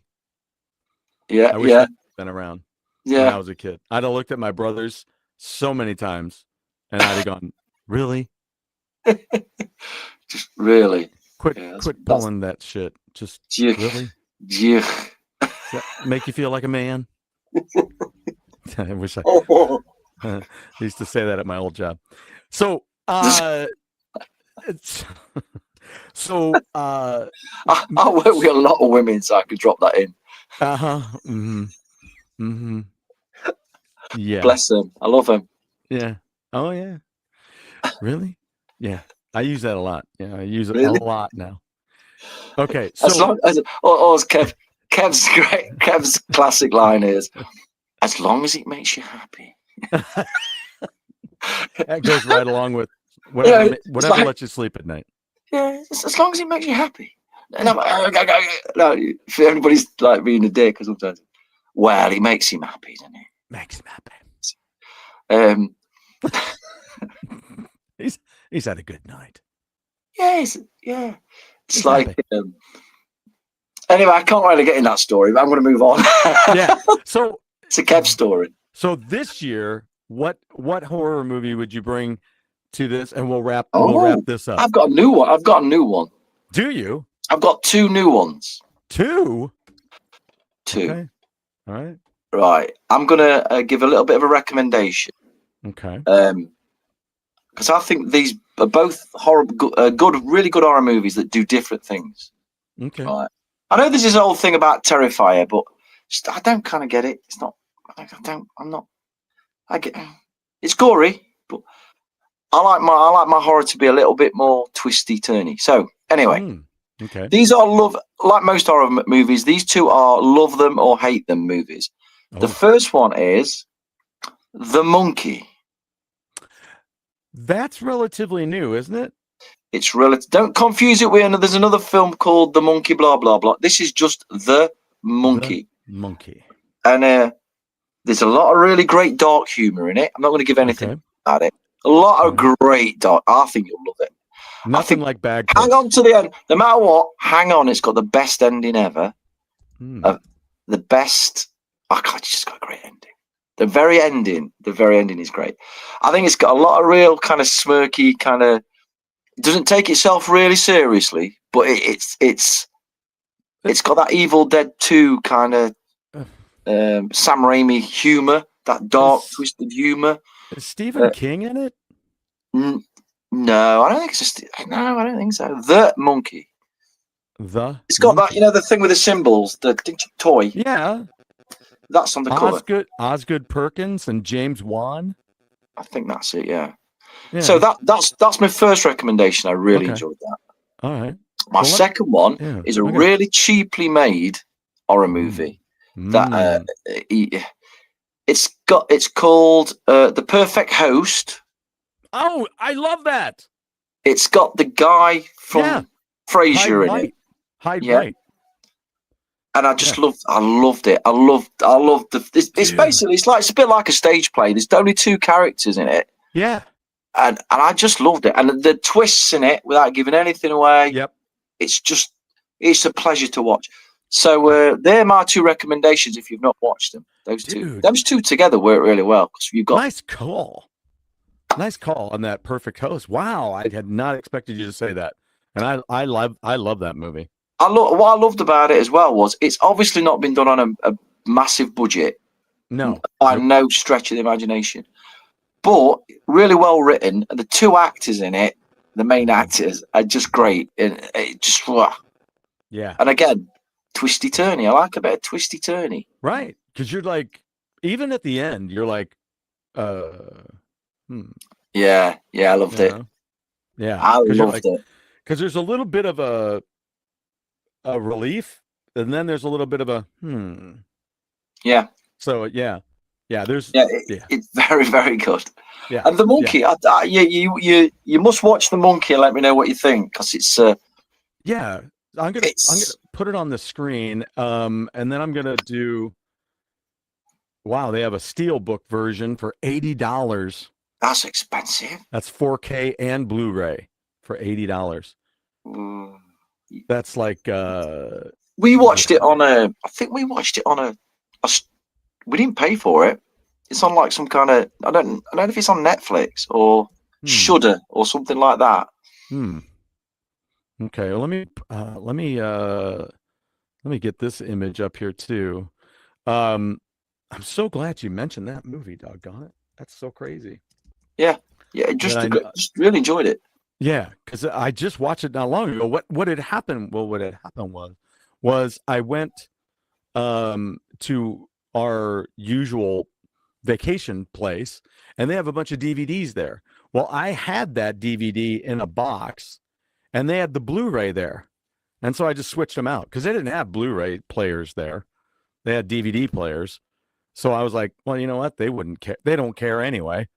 And so somebody dropped this off, but they can't play it unless like you have a game system. If somebody brings a game system, you could do it. But I just switched it out. On Amazon, you can get the Blu-ray for $9.93. The DVD is $7. Another movie that I liked that's cheap. Yeah, what's your recommendations? Well, my recommendations, of course, is the thing that's bugging me right now is I don't know what I wanted to couple this with. I'll know it because I put it in my queue, but Pitch Black. Yeah, I have not watched that movie in years, and I really love it. It's a great. They did a great job of mixing action with horror, with sci-fi kind of horror, freaky, holy shit moments. Great movie. Without being without just being gratuitous. You know, it's like shit. You really got to think this out. And then you got a guy. Vin Diesel's character is Riddick. It's like the beginning of the Riddick on film stuff, and so he's got his personal. What do I want to say? Anyway, his eyesight. It plays. I remember. Yeah, so it's really cool. For sci-fi, again, love it. It's a love it, I hate it movie. I've said this before. It's an old movie, so you should get it somewhere. Predestination. I still got to watch that with Ethan Hawke. Yeah, that's what you. Yeah. If you want, I'd be really interested to know what you think of that. Yeah, It's bonkers, to quote a British saying. It's absolutely off its face. It's crazy. It's crazy. But I really enjoyed it. My wife hated it though. She hated it. She wanted to, yeah. But I loved it. I loved it. It does a lot. It does a lot in an hour and a half, that film. Oh man. Oh, I guess I didn't put this in here yet. I want to ask you about this film too, because I have never heard of it, but I want to know if you know of it. So here's Perfect Host. Yeah. David Hyde Pierce. Yeah. I always want to say Hyde White. I don't know why. Who is that? That's somebody else. Yeah. But anyway, David Hyde Pierce, from Frasier and some of the he's kind of playing the same character in a way, but not right. Not. And then here's The Monkey, right? Yeah, that's a great movie. See, it says Stephen King. Is it really Stephen King? It says Stephen King right there on the. Yeah. I don't know. I haven't got the right. Is it the right one? Is the right? Yeah, I don't know. You'll know. Yeah, it's got a lot of dark humor in it. It's not a straight on horror movie. It's got lots of horror in it, but it's not a straight on horror movie. I gotcha. I looked down here and I'm like, well, that's the Midnight Devils artwork, and so I thought it was. I got the wrong art, but I'm bringing it in now. Here, have you ever heard of this movie? It's called The Devil Walks at Midnight. No, I haven't either. The clock strikes at 12. It's time to die. I want to watch. I may rewatch Return of the Living Dead, the first one. I sometimes do that at Halloween. I love that movie. Great soundtrack as well. Yeah. Great soundtrack. I'm gonna have actually Dave's gonna be on the show, Mr. Superlative himself, and really? Yeah. You got him on the show? Yeah, he's gonna be coming. Yeah, he was telling me great. He's got some time. He's gonna be off, and so we're gonna work that out. I gotta work that out with him. I can't wait for that. Yeah, you've done well there. I'll send you the link if you want to jump in. If you're available, I don't know I think we're probably doing it during the day. You may be. Well, no, you. No, well, if you let me know what day it is, I will. Let me know what day it is, and I'd love to creep in on that one. Yeah, but I'm not going to say what he asked about, but he gave me a couple of ideas, which are good horror, good choices. Oh, he knows his stuff. He asked me about another one, and he goes, "I don't know if you would say that's a horror." I said, "Hey, any movie that's got a situation in which I wanted to shit myself," I said, "that's horror." So yeah. He's a big fan of Teenage Mutant Ninja Turtles. Oh, that's cool. It's a massive Turtles fan. And then that's always an interesting thing. I mean, is it a fan of the Turtles or is it a fan of the Eastman? He's a big fan of the books. At his house, he's got a really big figure collection of turtles and stuff, and Transformers, and he's got a really good knowledge on all that. Yeah, I love getting these. Yeah, I did it kind of for the grandkids or anybody, so that I started buying small figures like this. I got a whole box. It's somewhere here, but anyway, I've got a whole box of figures so that whenever we break out a board game, you could pick from that box if you want. That way you can be Ren or Stimpy. You could be a Transformer. You could be somebody. Big Dave loves Ren and Stimpy. I'll tell you. That first season he's got a really good, awesome. He's got a really good kind of knowledge of all that sort of pop culture stuff. I'll have to ask him about it because that first season was fantastic. But then the original guys left, and then they did a stupid second season. Yeah. So, yeah, that's great. That's great. I look forward to that. Yeah. We've had it's because it's my birthday next week. I'm meeting up with some friends and as we call him, Big Dave. Big Dave will be there, and we'll be going to Nottingham together. So I've been interested. Oh man, that's great. Weren't you here last year for your birthday? Yeah, I think so. Yeah, I think we've got like a bit of a tradition. So there's about 6 of us. We're going to Nottingham, have a few beers, maybe something to eat, blah, chill out, and then some of my other mates we're going to go and see Y&T at Rock City in Nottingham, and that's kind of it's kind of it always comes around this time of year. YNT. It's like November, October. It was kind of so we'll go and do that. And I go back a long. I met Dave Superlative Hearst. I met him, but we worked together in an electronics factory. Wow. Years and years ago. And we've had many an adventure. We've had man. Yeah. It's just, we've had some. Did any of them end with a run-in with the law? Well, us? No. We were far too fast. They never caught us. There's Dave and we've got another guy, Gav, and we were like the three of us all become really close. We worked together at this electronics place. Yeah. And the stories. I think the best. You'll ask him about HR at Glen Eyre. Oh, okay, all right. We used to get dragged into HR. He's a master at it, and we used to, when you asked for a witness, which would be me, and we'd be like in the waiting to go in, which would be me, and he'd say, right, this is what I'm gonna do, and then because you get told off for being late in the morning. Oh, I got you. Okay. Right. Yeah, right. So. And I said, mate, you pushed your luck too much this time. Then we walked out of the room, and he got them to make it. Put an hour on his coming to work time because he couldn't get out of bed. He got HR to do that. Wow, like, how did you do it? He was the master. He was the master. How did you do that? He says, well, man. That's like this dude Aaron that I know. We're walking around and. Right there in Hollywood on the Walk of Fame, and he talks a homeless guy out of some change. I'm like, what the fuck? Why'd you do that?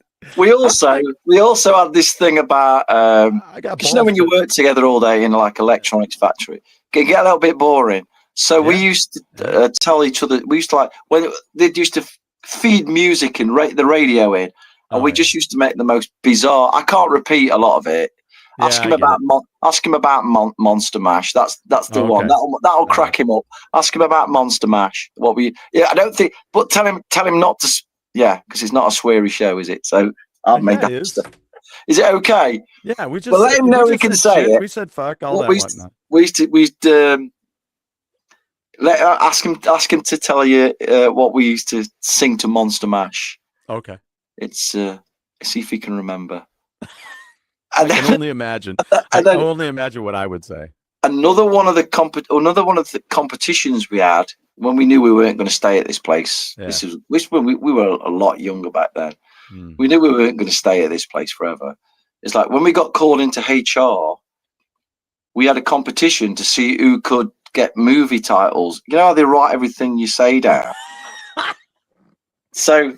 I think one of the winners of one of those conversations it was just a series of unfortunate events. He got Jaws in one as well, something That's to the do. Usual suspect. I couldn't help it. I felt I was in the jaws and she wrote Jaws. This Jaws, and a lot, film titles. I mean, they were the real dirty dozen. I'm telling you.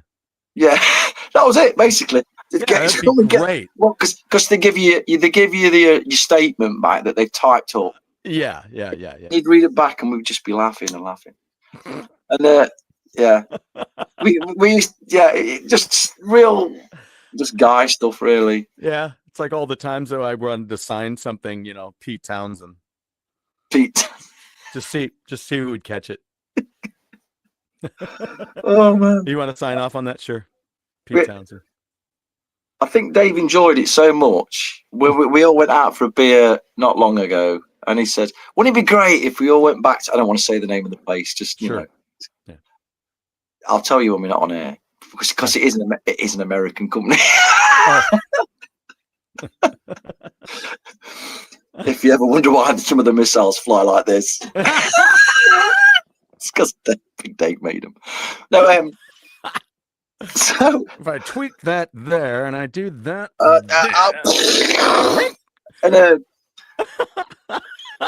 There goes a Dave. God, who made that, Dave? Thank So, God they shot a Dave at me. I totally missed. So Dave went over. They got the air to ground mixed up with the ground to air, and he took the whole village out. more like ground to air to wherever you think it might want to go. Yeah. So we just that's how we met. We all a lot of us all kind of met around that time when we were like kind of early 30s or whatever, and we just clicked because we needed a job. We all worked at this place, and how soon did you find out that he dug comics and all that stuff too? Well, he drew in the factory. He started drawing. Okay. He started, he'd draw on pieces of paper. Yeah. And I went, man, you're really good. And we got talking about things. And he's a big comic book nerd, as you'll find out. He was collecting at the time. Yeah. And we got talking about comic books and stuff. And I'm in a band and blah, blah, blah. And so he come and saw the band I was in at the time. And great. And we just kind of, the art thing started. I had to push him. I said, you're too good for this. You need to be doing this a lot more. You're really good at this. Yeah. And that's how it started, really. Wow. And he's a very lazy man, so it took a lot of time to get him to. He'll admit to it, though. He'll tell you. Right? I mean, you only said I'm a lazy guy. I'm a lazy guy. I'm a lazy guy, but he's just a great dude, and I've known him years. I was at his wedding, and seen his kids grow up, and he's seen my kids grow up. And he was wow, good. There's like a circle. There's like a circle of us all. You get close friends, really close mates, don't you? Really close friends, and we were just all stuck together, really. Yeah. But we ended up we left, and we both pursued different lines of work, in the real world, and we just that's how we met. How we all clicked. Wow. Yeah. So when was the last time that you saw? I was showing this on my shit show this morning. And when's the last time you saw this? No, it's called Ragman here. Trick or Treat. I'll just tell you, it's Trick or Treat. Oh yeah. Oh, a long time ago. I've seen. I've maybe 20 years. Okay, because since I've actually watched the whole thing. Yeah, I've watched clips on YouTube. Okay, so there's this one part. All right, we'll talk about this, but there's a whole bunch of pieces of artwork that they did for this movie. I mean, there's all kinds of versions. Looks great. Yeah, so like here's one where it's got a different logo to it, and I was saying the T's on either end are supposed. I guess they're supposed to have like bat wings. It looks more like the Golden Gate Bridge. I'm like, it does. Wasn't the main character? So is it somebody Carr? Yeah, Sammy Kerr. Sammy Kerr. I never know because I never knew whether they took Eric Carr from Sammy Kerr. Oh yeah, right. I don't know if that was a thing. But... Yeah, and now they've got this updated version of the cover where it's very much more detailed. It's almost like they said, take this art in AI, the original, and then give me more detail and put a little detail to the flames. Because I'll have to compare it to the record. But I never bought that Trick or Treat, and I've seen it so many times that I've never picked it up. I should have done, really, but I just don't know why I didn't. It's one of them just escaped me. Yeah. And this is the cover that I have originally. And my DVD comes in like a jewel case when I got it. There it is right here. You can just see it there. It's like in a jewel case. So that's the original release. This is one of them. Yeah, but this is a stupid cover. See, even mine looks different than that. Because it's got them steps things in the middle. Yeah, it's right. It's the one with Gene Simmons is the DJ and Ozzy Osbourne's the preacher. The preacher, yeah. And you know who else is in that movie that I didn't realize? Is the gal who's in Pee-wee's Big Adventure. She goes, Large Marge. It was Large Marge. Wow. She's the one that Sammy Kerr reaches into the TV and grabs her out, and she's a burning little cinder of a person. I must watch it again. It's been a long time. I will watch it again. It's worthwhile, but do yourself this was a new thing that came out. This is the 4K Blu-ray CD box set that came out. I wish I'd have known about it. Now it costs like $100 if you want to get it. I just don't get onto that old 4K thing. I just can't. Me either. It frightens me. I just think I just can't do it. Well, and I don't know if my eyes can see it. Plus, I was talking to my son about it. I said, do 4K players play Blu-ray? He says, yeah, they play Blu-rays and I didn't because I've got, obviously, like you, I've got a Blu-ray collection and DVD collection. I says, and he says, but you've got to. Our TV's not 4K. Our TV's, so I'd have to buy a new TV, which and we just then get a did. player. My wife bought a 4K. She don't, because she's like that. It's that weird thing sometimes with 4K where it changes the whole look of the movie. Where the movement. Well, my son just helped me with that. It's a thing that they use as a default now. So there's a setting on your television, and I'll tell you about it. I'll get the information to you. But we just found it on ours because we were watching Where Eagles Dare. And so, great film. Yeah, it is fantastic. And as we were watching it, he's like, oh, you have that thing on because it's a default now where it fills in the background is what's happening, he was telling me, where they have it set so that it does that. And it makes movies look like sitcoms.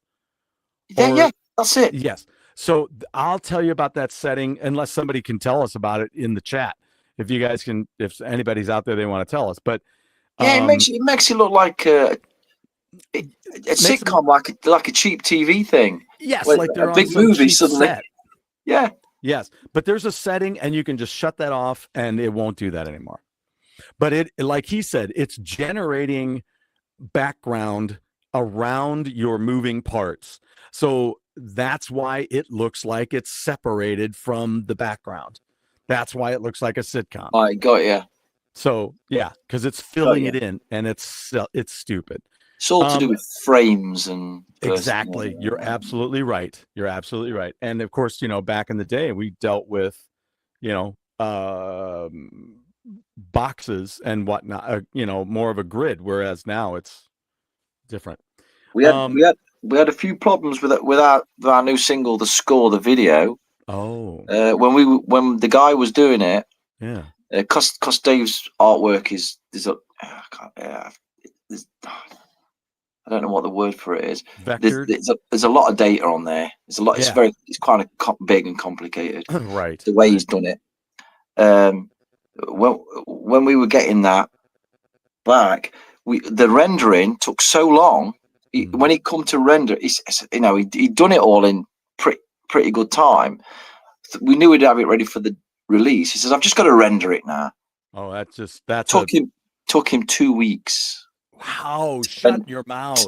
To render the video for The Score took 2 weeks, and I kept obviously. That's like a 3.5 minute video, right?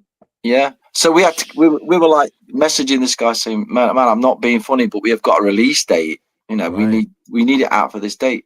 Right. And the guy who did it's a guy called Zach Mullen. He's a great guy, and he's just he's just saying, "Dude, I don't know what He had to get a whole new programs to deal with it, the size of the files and everything, and he had to break it all up into chunks to render it. That's insane. That's insane. It's three and a bit minutes of music, but and that's what it took to render it. So, good Lord. Wow. And everything's got different ratios as well. When things that go on YouTube, things that go on your phone, most people watch things on the phone. So right. You've got to get it so it's got to look good on a phone, right? And then hopefully people will go on YouTube, big laptops, watch it how it's meant to be seen. Yeah. Now there's a scene. The last thing I'll say about Trick or Treat, there's a scene that does not make sense to me whatsoever. It's the part where he gets one up on the jocks, right? Yeah. Right. And then he comes to school feeling confident, but it's almost like he just feels gay. You're just like, what the hell? And I never noticed it until now. I mean, I've noticed it, and it probably. And I'm not saying anything. I'm not saying anything about being bullied sent him gay. Yeah, I mean, all of a sudden he's like. That's the opposite. Okay, here's the picture. Do you know what he's saying here? No. Ciao. He says, ciao. Is this some kind of? Because you got to remember, this is the 80s. Yeah. So this is a long time ago. So do you think it's just some director who's kind of thinking he's one of the cool guys now, but he's kind of confused cool with like camp. Yeah, maybe it's that thing now, and you know, there's nobody a bigger Kiss fan than me. I'm a big Kiss fan. Yeah. But let's be honest, Paul Stanley can come across as a bit camp. Yeah. You know, yeah. He does a lot of mincing around on that stage. So, and I kind of get it because it's that frontmanship, Mark Bolan kind of thing. Yes, I kind of get it. It's like showing off, like Prince almost.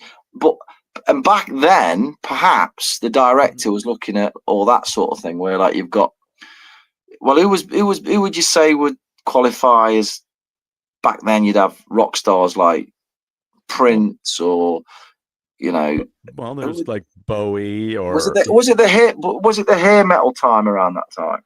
Sure. Well, yeah, time. Because that's why this movie existed with all that, because it was. Yeah, perhaps there was confusion,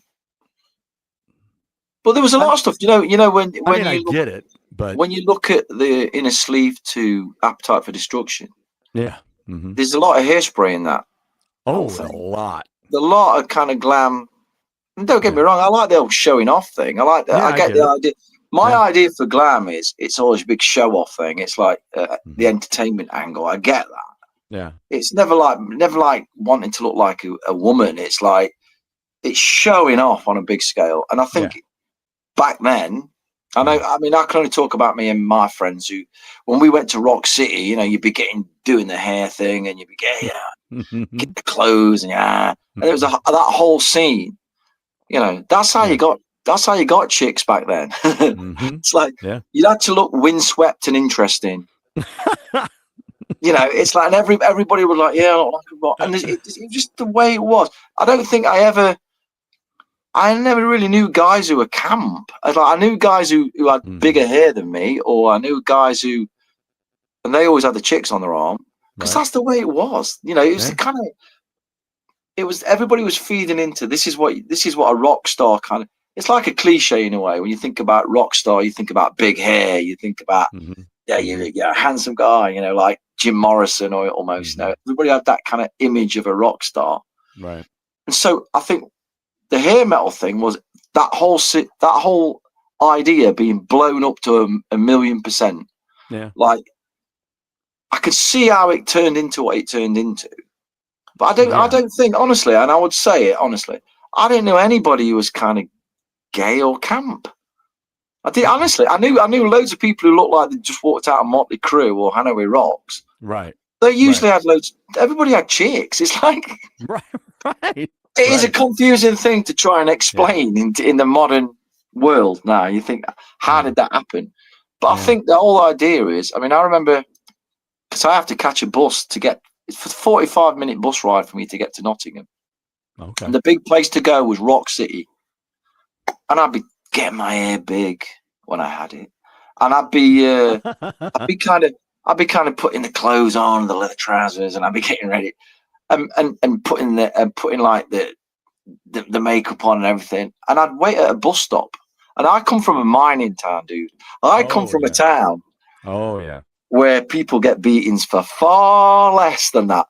And I remember back. I don't know if times were just different then, but I'd be stood at a bus stop, and the guys would be saying, "Oh, look, okay." And then they'd say, "Well, how did you do your hair like that? And why do you look like that?" And you just end up talking. And I don't know if everybody was just a bit more laid back back then. It's like, "Oh man, I love rock music. This is kind of."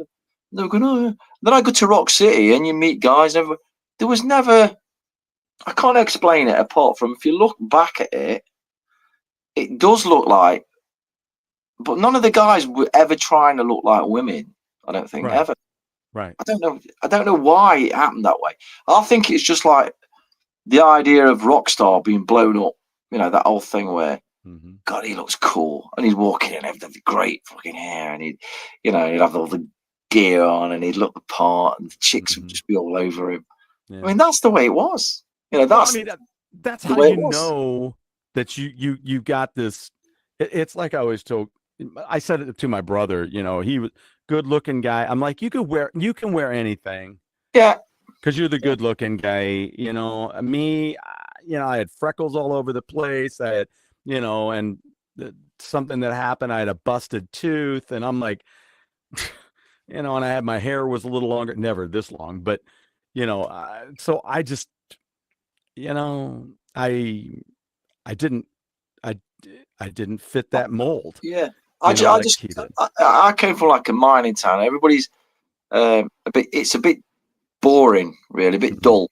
So what appealed to me about the whole scene was it sent vivid, and it sent neon light, it sent neon, and it sent cool. It sent an escape, you know what I mean? I fucking this is great, and good to be everybody meet up at Rock City, and everybody was in a band, you know, and that whole scene.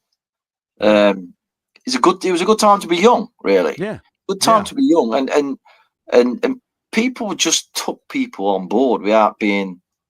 I don't know. I can't explain it. Everything was just.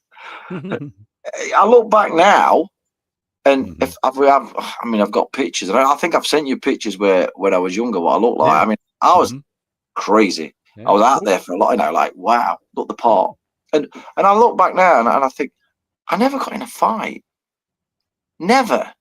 Ever got in a fight. And I'm thinking, I come from a mining town, and I'd go to the fish and chip shop like that. Yeah. And yet, for some reason back then, everybody was just, I think it's because it was the 80s, and everybody was just like getting on. They just got on with it. It's like, you know, there was never a big thing. If, you know, I suppose if somebody was gay, there was gay, and it was like, okay, and that was it. It's like, okay. Yeah. What do I care? So well, I think there's a lot of that now. I think there's a lot of, okay, that's fine. I think there's a lot of that. You don't have to, you know, but I think just be who you are. It don't matter. Just be as long as if you're truly happy with, you know, who you are and what you are, I suppose. Yeah. Then just get on with it. Yeah. Just get on with it. Yeah. I mean, I think there's a lot more of that is happening. And I think there's a lot more people who don't care, but there's a lot of people who think that people do care. You think that you care. That's a really interesting point of view. And you're like, I've never thought of that. I mean, I'm only laughing because I've never thought of it like that. Because just shut up. I don't need you to shove it down my throat. Yeah. Well, I get you. Okay, great. I sleep with women. What? I don't care. You know, so don't make it an issue. Yeah, I get I'm it. doing this because I'm this. Well, I get it. Yeah. Why don't you just do it because you want to do it? It's almost like fucking human like me. Just be a fucking human and go and do the thing you want to do. Don't be an asshole. Be a dick. That's got to be a t-shirt. It does. It's got to be a t-shirt. It does. Because that's really what it's about. It's just about going, oh, you can just look at that and go, that's really? Great. That's great. Really? It's true. You know, just do it. Just do it. Get on with it. It's like I say, people support people because of things. And you're like, why? If they're good at it, support them because they're a person that's good at that. Yeah. What do I care who they sleep with? I don't. exactly. Why is I it? don't care. Yeah, just yeah. Okay, it's You great. know, It's great. there is a Let's little do it. bit as harsh as it is. There is a little bit to that thing where in Rockstar where he's like, I don't care what you do, just keep your dick away from me. You know, Yeah, when Zach yeah, says that, you know, as harsh as that might sound, that it's just yeah. another way of saying I I don't suppose care. it's like Rob. I think Rob Alford's a great advocate of that because he just gets on with life, you know, and he Right. just comes across as a cool guy, and he Right. does what he does. Yeah. Yeah, he came. I mean, I think it's not that long since he came out, is it? It's maybe 20 no, years. well, and let's face it, he came out in 1981 when they did that video for Heading Out to the Highway, and he started the race with the handkerchief. Yeah. When I saw him do that, I go, yeah. But Yeah. I think Rob. And did I stop listening to Priest? I think Rob's the kind of guy you just think he just kind of he's not made it a massive thing, and I just think he just comes across as a decent guy, really. Well, and you know who did make a big thing of it? Fucking MTV. You know, when they did the Judas Priest behind the music, it's like, and then again the bombshell, and on that bombshell. And then, like I say, is it really a bombshell? It should have just been called "How Gay Is Rob Halford" and a little band called Judas Priest. Yeah, it's like you know, because I didn't care. I don't care. I don't care. Just be good. Yeah. If you're hurting somebody, I care. Just write some good music. Just write some fucking good music and get on with it. Keep rocking. I don't care. Just write some good music. Right. Oh, sorted the world out, Stu, once again. Once again, the universe is, you know, it's becoming aligned. The balance is sorted it out. The stereo Stews have come in. You can smell it. Smell my humanity. You know what I did? Guy used to do this, and this is where we'll end it, just because this is so classy. My friend Guy used to say that. He'd go, "Welcome to Wisconsin, smell our dairy air." And I shared that with a woman in Wisconsin, and she was not amused. She was not amused. Very dare you. Welcome to Wisconsin, smell our dairy air. Smell that dairy air. And I'll leave you with this. Oh my God. There you go. On Blu-ray, Kolchak the Night Stalker. Oh yes. Is it the whole season, whole series? Yeah, the whole series, yeah. Except it doesn't have these two, which makes me happy that I have this. The movies. Yeah. I don't know why the hell would you ever put this out and not put the movies on it? The movies was the one about the Strangler. Yeah. And that one is the one with the guy from $6 Million Man. So with his Oscar boss, Goldman. Oscar Goldman. So there's the Strangler. Was there just two movies? Yes. The Strangler and the vampire one. And yep. And I always thought the Norliss tapes was kind of something ahead of that. Yeah. There's one with a zombie kind of thing as well. Is it the one with like a zombie guy where he's on? Well, see, you're talking about the Norliss tapes. Yeah. With Angie Dickinson. Yeah. That's the Norliss tapes, and that is Dan Curtis. Same guy did it. But if you watch the first one with the vampire, the movie, one with the vampire, if you watch that Night Stalker, I really remember. Obviously, we were kids when that was out. Really, yeah. Still, what I remember about that is if you, I don't know who directed it. But I imagine that they went on to do big things because I think it's a Curtis. I think Curtis did it. Dan Curtis. I always remember the scenes with the car and like the car chases and the way it was shot was very different. Like there's some things in that movie, the way it's filmed. Yeah. I wonder if Sam Raimi was a fan because there's some things in the vampire one that you think, wow, I kind of remember. It's almost like it's shot in not a documentary style, but like a handheld thing. Yeah. There's a lot of movement in it, and I just remember it being looking as a movie. It looks very different. Mm-hmm. Yeah, that was Dan Curtis. Really ahead of its time by about 30 years, I think. Yeah, and it was he knew how to do. Of course, he's Mr.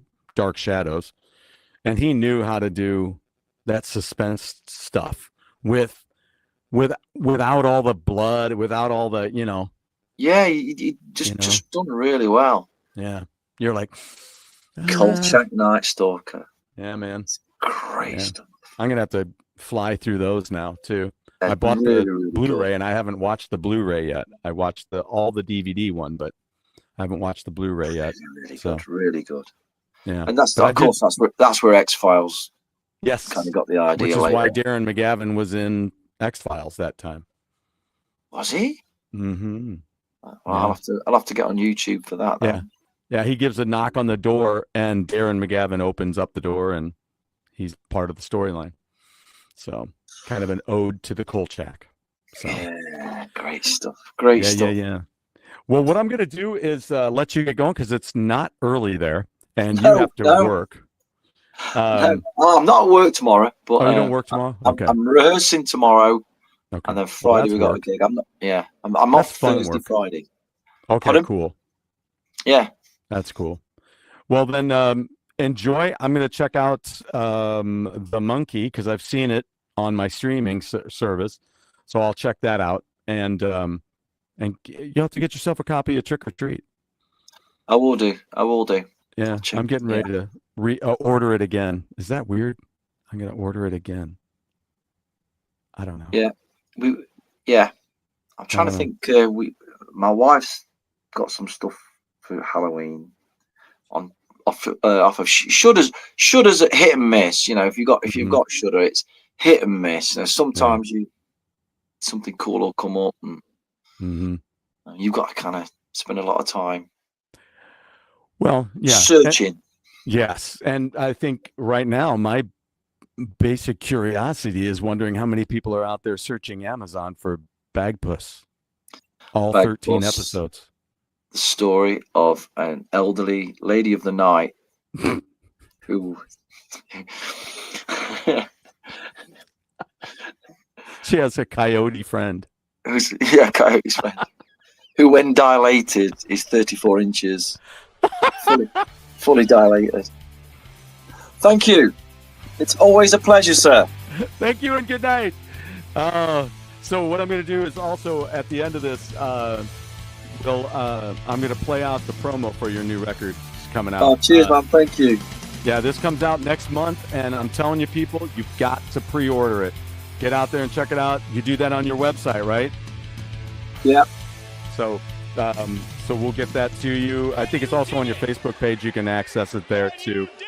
And Stu, always a pleasure. And to our buddy Sam, I'm so glad you guys got to meet. And, great to meet Sam. He's a fantastic dude as well as you. And tell the guys hello for me. I will. And I'll see you in Valhalla. Have a great one, guys. Take it easy. And remember, when you step out your door every day, you're in everybody else's world. They're not in yours. So act accordingly, for criminy sake, and don't act a twat. So, all right. Hey, I love that shirt. I can't wait to have it. It's on its way. Far out. Don't worry. Awesome. All right. Take it easy, brother. Here is the promo. Have a good one. Like a cosmic blast straight to the heart of England comes Rock City Symphony, the new album from the UK power trio Blitz. Full of impact, with a complete running narrative throughout, Rock City Symphony is an anthem-laden slice of pure rock perfection that takes you to the furthest ends of the cosmos. The album is accompanied by a stunning, autographed, full-color comic book illustrated by legendary artist Dave Hurst. That comes signed by himself and the band. I mean, damn, this is epic. So buckle up, true rock believers, and welcome one and all to the Rock City Symphony. My Rock City Symphony.